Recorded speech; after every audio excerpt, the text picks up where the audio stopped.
Eu estou impactado, assustado ainda com o que li da entrevista do Juninho, coordenador da CBF, coordenador da Seleção Brasileira no último ciclo para a Copa do Mundo.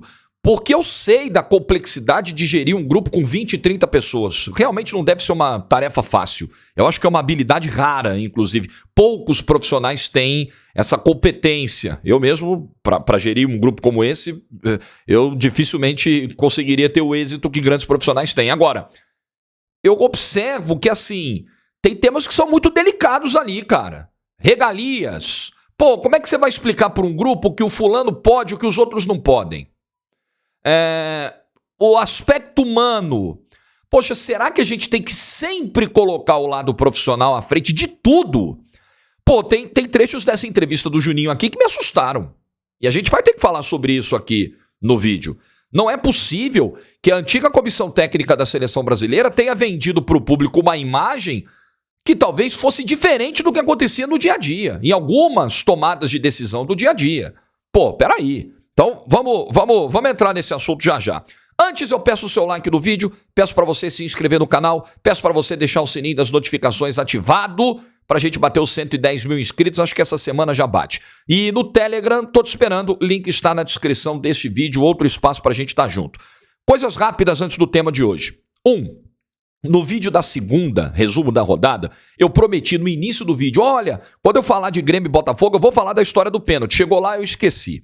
E não falei sobre isso no vídeo de ontem, porque tratava de um assunto muito delicado, eu não queria qualquer tema paralelo. Então, rapidinho, tem lá o Marçal e um toque na camisa do jogador do Grêmio dentro da área. Jogador do Grêmio que já vai com as pernas, joelhos dobrados, pernas dobradas, não há o impacto necessário, não é o causador da queda, não é o toque na camisa. Toque na camisa na câmera lenta, muitas vezes pode parecer algo diferente do que realmente é. Então você precisa ver impacto, intensidade. Para mim, não houve pênalti a favor do Grêmio no último domingo. Inclusive, lamentei demais. Eu estava ouvindo o jogo numa emissora gaúcha e a partir desse lance, o jogo ainda 0-0, toda a análise do jogo foi condicionada ao suposto erro de arbitragem. A incompetência do Grêmio, a ineficiência do Grêmio, a frieza do Botafogo, o poder de decisão do Botafogo, nada disso foi levado em consideração, mas é assim como muita gente trabalha, infelizmente.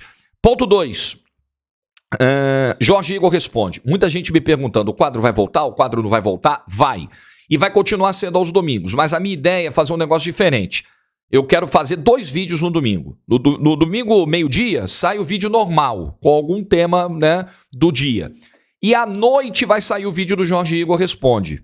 Então a minha ideia é essa. Pode deixar, como o último Jorge Igor Responde está muito distante, a gente sempre pede para a galera deixar nos comentários dos vídeos do Jorge Igor Responde as suas perguntas, fica mais fácil de eu achar. Mas como o último faz tempo, então vai ficar difícil para você achar, pode deixar no vídeo de hoje, nos vídeos dessa semana, as suas perguntas para o Jorge Igor Responde do próximo domingo. E quando subir esse vídeo do domingo, aí as perguntas vão se concentrar sempre nos comentários dos quadros, né, do Jorge Igor Responde, tá bom? Então, quer pergunta sobre qualquer assunto para quem é mais novo no canal, Jorge Igor Responde é um quadro onde eu não falo só de futebol. Você pode perguntar de política, de música, de cinema, de gastronomia, uma porrada de assunto que eu entendo zero, entendo porra nenhuma, mas gosto de palpitar, então tô esperando você, manda sua pergunta no domingo, vai ter, tá certo? Bom, o Juninho deu uma entrevista ao GE, eles têm um quadro lá, abre aspas, né, e aí ouvem figuras do futebol e tal. E o ponto que mais repercutiu do Juninho foi sobre a situação do Gabriel Magalhães. O Gabriel Magalhães, ele tinha sido chamado ali para os jogos contra Chile e Bolívia, reta final das eliminatórias, o Brasil já classificado, o Brasil já com a vida dele resolvida. E esses jogos coincidiram com o nascimento do filho do Gabriel Magalhães, em Londres. E aí, né, o Gabriel Magalhães, poxa, eu sei, jogar na seleção e tal, é um orgulho, mas, pô, tem o nascimento do meu filho, a minha esposa tá em Londres, sozinha, eu preciso estar com ela, eu preciso acompanhá-la. E aí, essa dispensa, esse pedido de dispensa do Gabriel Magalhães, pela entrevista de ontem, divulgada, acho que foi ontem que foi divulgada, né, do Juninho, não caiu bem. Acredite, não caiu bem. Vamos ver a pergunta e a resposta, ó. Caso parecido, porque o Juninho tinha respondido anteriormente da situação do Malcom, da situação do Claudinho, que tinham sido chamados pela seleção brasileira, o Zenit não liberou e nunca mais eles foram chamados. Aí o Juninho deu lá a explicação dele, disse que não gostou da atitude nem do Malcom, nem do Claudinho e tudo mais. E aí, na esteira dessa pergunta, o jornalista falou, foi parecido o caso do Gabriel Magalhães. Foi isso mesmo? Explica pra nós. E aí o Juninho disse o seguinte, abre aspas, são escolhas. Eu passei por isso. Nasceu um filho meu. Fiquei esperando na Inglaterra e no dia seguinte vim ao Brasil, porque tinha machucado o meu joelho e precisava me recuperar o mais rápido possível. A minha esposa ficou lá 40 dias sozinha, com a ajuda da babá. Isso prejudicou? Na hora de pesar, você vai colocar tudo na balança, e é inevitável. Você vai colocar tudo isso na balança. Vem o outro, joga, e aí acontece de perder um pouco o espaço. Fecha aspas. Tem um monte de coisa pra gente falar sobre essa resposta do Juninho, mas assim, leque amplo. Primeira coisa, vi alguns comentários tentando defender. Ah, gente, mas pô, o Brasil ia ganhar a Copa com o Gabriel Magalhães? Gabriel Magalhães era titular no momento dessa convocação, desse pedido de dispensa na Premier League. Ah, mas quer dizer então que o Brasil perdeu a Copa porque o Gabriel Magalhães não foi chamado? Ninguém disse isso. Quem disse isso viajou. Ninguém. O Gabriel Magalhães, ele era inferior aos três, ao Militão, ao Thiago Silva, ao Marquinhos, os três que já eram consolidados na posição. Todo mundo sabia disso, inclusive o próprio Gabriel Magalhães, na questão do status, do tempo de participação do ciclo, titularidade, ninguém discute isso, gente. Quem tá levando a discussão para esse lado, ou tá querendo fugir do tema central, ou tá só falando besteira, com todo respeito, Isso não está em discussão aqui. Agora, o que está em discussão é o conceito, é a ideia extremista, me desculpa, não consigo achar outra expressão, mas uma ideia muito extremada, muito radical, de uma comissão técnica que pelo menos transmitia para mim o contrário. Uma comissão técnica sensível, uma comissão técnica acolhedora, habilidosa no trato das questões pessoais. Essa resposta aqui é o oposto disso. 180 graus. Do outro lado, essa resposta diz o seguinte: isso aqui é como se fosse uma seita, sabe? Seleção brasileira. Como assim você ousa pedir uma dispensa da seleção brasileira? Isso não cai bem. Mas não é uma dispensa porque o cara quer ficar em casa jogando Xbox. Não é uma dispensa porque o cara quer ver um show do YouTube. É uma dispensa porque nasceu o filho. E não há nada mais prazeroso na experiência humana. Eu, pelo menos, de tudo que vivi na vida, não encontrei nada que me desse mais prazer, emoção e até mesmo sentido na minha presença aqui na Terra do que o nascimento de um filho. Porra, é óbvio. Ali ele tinha que exercer o papel de pai, estando perto de um filho, o papel de marido, estando perto da esposa que estava sozinha na Inglaterra. E a gente sabe como são trabalhosos esses primeiros dias, né? Sono irregular, amamentação, banho. Você não sabe. Cara, meu filho chegou em casa, quando a gente teve alta, levou o filho, meu primeiro filho, a gente não sabia como fazer pra dar banho nele. A gente falou, cara, e agora? A gente tem que dar banho. Como é que faz isso? É um bebê. Como é que faz? Pô, como é que pega? Como é que dá banho a gente sabe, né, gente? Água e sabão, né? Banheira, água e sabão. Não é isso, né? Antes vocês vão me sacanear. Mas, pô, você não sabe nem... Cara, como é que a gente pega? Aí tem que ver ali a temperatura da água e tudo. Como é que passa o sabãozinho? A cabeça é molinha. Você fica com receio, assim. Você vai deixar essa atribuição sozinha pra uma mãe, tendo um pai presente. Não é o pai que abandonou. Podendo ter o pai ali presente... Você vai deixar a mãe absolutamente sozinha nesse momento para o cara atravessar o continente para dois jogos absolutamente desimportantes? Peraí, que falta de sensibilidade é essa? Pô, uma pena, né? Não deu para observar o Gabriel Magalhães. A gente queria muito que ele estivesse aqui, talvez fosse uma última chance dele pegar uma vaga, um quarto zagueiro para a Copa do Mundo, mas pô, vamos entender o cara, né? Porque ele vai continuar jogando pelo Arsenal, mas ele tá na Inglaterra, ele tá em Londres. Agora ele sair de Londres para América do Sul e a mulher dele acabou de nascer o filho... Ele não vai presenciar nem o pacto e nem acompanhar os primeiros dias da criança em casa. Pô, né? Vamos dar o desconto pro cara. Mas aí entra uma história sobre privilégios que conecta o Neymar e que eu vou chegar lá já já, tá? Então aqui, ó, uma insensibilidade inacreditável.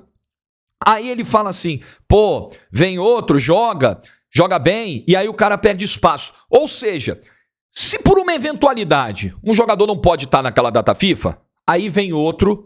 Tô tentando ler o pensamento dessa comissão técnica, tá? Uma comissão técnica que se dizia muito aberta às possibilidades, que não fechava a porta pra ninguém. Aí o Juninho tá dizendo, pô, o cara não veio, aí vem outro, rouba o espaço. Quer dizer, se ele não pôde vir nessa data FIFA por uma condição totalmente justificável, aí o que a gente faz? A gente não dá mais chance pro cara, é isso?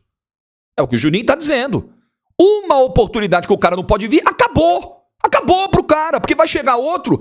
Não queremos mais chamar ele. Esse outro que tá aí, tá bom. Você não vai testar mais o cara, então a porta tá fechada, é definitiva. Não se pode dizer. Não é que o cara disse não. Não é que o cara falou assim, eu não quero mais jogar pela seleção brasileira. O que seria o direito dele também, mas não foi isso.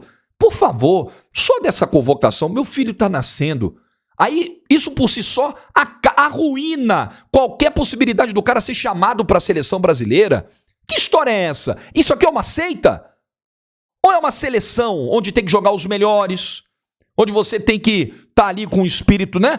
E a comissão técnica tem que saber de todo o esforço que o cara faz, que o cara vem de outro continente lá com o clube dele, corre risco de lesão e tudo mais. Nós vamos tratar isso aqui, vamos voltar à era Dunga, aos tempos de quartel, que foi a seleção brasileira de 2010, por exemplo. Não foi isso que essa comissão técnica pregou ao longo desse tempo. Com todo respeito, Juninho, Tite, que são caras equilibrados, Edu, todos eles ali, me parecem pessoas assim, de uma facilidade muito maior do que o Juninho transmitiu nessa entrevista para lidar com esse tipo de situação. Sabe? E outra, o Juninho coloca ele mesmo como exemplo. Minha esposa ficou lá 40 dias sozinha. Juninho, cada um com a sua particularidade. Talvez a sua esposa lidasse melhor com a sua ausência nesse período do que a esposa do Gabriel Magalhães. Cada um com os seus problemas.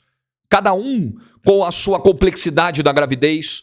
Cada um com as suas próprias condições de ter uma estrutura de profissionais, familiar ou não. Imagino que o Gabriel tenha condições financeiras para isso, mas é uma decisão de cada casal transportar a tua situação pessoal e querer que aquilo seja um modelo que balize todas as outras. Não estamos falando de um aspecto profissional. No aspecto profissional você tem padrões que podem ser seguidos. Mas quando a gente está falando de uma questão familiar, é muito complicado você querer achar que o teu modelo tem que ser replicado para todo mundo. Porque as famílias são diferentes, as pessoas são diferentes, os sentimentos são diferentes. Eu lamento demais isso aqui que o Juninho disse. Mas assim, me decepcionou, de fato. Além da decepção que eu tive com o Tite no trato com os jogadores depois do jogo, da eliminação para a Croácia, isso foi abordado pelo Juninho. O Juninho revela um bastidor de vestiário que no dia seguinte o Tite ficou assustado com as críticas que recebeu por ter deixado os jogadores do campo e aí perguntou pro Juninho, para todo mundo, gente, eu fiz alguma coisa de errado? Fez, Tite, lamento, mas você fez. O Tite ele foi se isolar para chorar sozinho no canto dele. O líder chora por último. Primeiro, o líder consola. Primeiro, o líder põe a cara, assume a responsabilidade, consola todo mundo, abraça, reagrupa a tropa. Depois, ele chora. Comandante do barco abandona o navio por último. Não é o primeiro. Então sim, o Tite fez alguma coisa de errado. É absolutamente assustador. Não que o Tite não tenha percebido. Porque quando você está fora, é mais fácil você enxergar algumas situações. Eu até entendo que o Tite tenha demorado algum tempo para perceber. Talvez hoje já tenha percebido. Mas o entorno, quando perguntado, não, professor, tá tudo bem. Isso me assusta também. Isso me decepciona também. E aí, sobre regalias, eu fiquei me perguntando, quando ele fala do Neymar, que em tese é um assunto desconectado do Gabriel Magalhães, em tese, talvez não seja, ele dá a seguinte resposta aqui, ó. Tô achando. O trecho que é lá no final. Sempre houve críticas do tipo, o Neymar manda na seleção brasileira, o Tite era protetor. E aí o Juninho responde, todas mentirosas. E aí o repórter pergunta, o Tite cobrava do Neymar? Você também? Havia situações que o Neymar devia se comportar igual aos outros, não ter regalias? Resposta do Juninho. O Neymar olha o Messi na Argentina com regalia. Ele olha o Cristiano Ronaldo em Portugal com regalias. Ele vem para a seleção brasileira e é humanamente normal, porque ele está no nível de Messi e Cristiano Ronaldo, que ele tente algum tipo de regalia. Ou seja, o Juninho considera humanamente normal o Neymar querer privilégios do dia a dia da seleção brasileira. E não considera humanamente normal um jogador, que não é o Neymar, fazer um pedido. Puxa vida, eu vou ser pai, eu quero acompanhar o parto. Entendem a diferença? Em várias situações ao longo da vida, a gente se depara com o julgamento que varia de acordo com o personagem, ou a personagem, que é o gênero correto. A gente se depara com isso, não é o quem faz, é quem fala, não é o quem pede, não é o que se pede, é quem pede. Você imagina, vamos lá, vamos pensar, vamos fazer um exercício aqui. Se o Neymar pede uma liberação de uma convocação para acompanhar o nascimento do filho, a postura da comissão técnica seria qual? Vou dar um tempo para você pensar. Você já sabe, né? Nós todos já sabemos, né? É simples. Então, se o Neymar... porque é isso que eu falo das decisões que são muito fáceis. Eu consigo perceber o cheiro, muitas vezes, de decisão que não é tomada por receio, por medo. Pô, cara, já senti isso na pele. Pô, eu não vou tomar aquela decisão porque vai dar uma merda. Se eu mexer com aquele cara ali, isso vai me dar um estresse, uma dor de cabeça. Mas e com o outro? O outro dá. O outro, beleza. É assim? É assim? Você até pode engolir no aspecto profissional, porque tem profissional que dá resultado, tem profissional que é estrategicamente importante. Você vai discutir a questão da justiça ou da injustiça, mas argumentos profissionais vão justificar muita coisa. Agora, quando a decisão é pessoal, não há nada que justifique. Não importa a grandeza, não importa o status. Nós estamos falando de família. E gerir grupo também passa por isso. Você entender as necessidades que o cara tem fora de campo. Você entender quando ele precisa de um tempo para a família. Você entender quando ele precisa de um tempo para cuidar da própria saúde mental. Você entender quando ele precisa de um tempo pro lazer. Entender que são seres humanos.